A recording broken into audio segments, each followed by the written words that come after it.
तहरीक इंसाफ का hockey ground में जलसा रुकवाने के लिए लाहौर हाई कोर्ट में दरखास्त दायर कर दी गई है। इसी मुताबिक मजीद तफसीलात के लिए बात करेंगे डॉन न्यूज़ के नुमाइंदे राना बिलाल से। राना बिलाल बताएगा दरखास्त किसकी जानिब से दायर की गई और क्या मौक़िफ़ इख्तियार किया गया।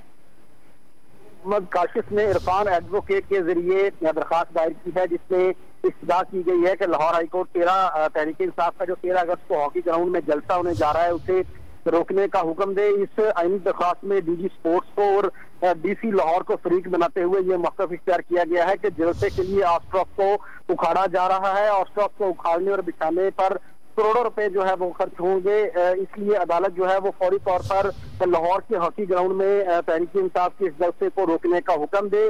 जो दरखास्त गुजार के वकील हैं उनकी जानिब से रजिस्ट्रार ऑफिस से ये बात की गई है कि इस दरखास्त को आज ही समाअत के लिए मुकर्रर भी किया जाए। बहुत शुक्रिया राना बिलाल, आपने अपडेट किया।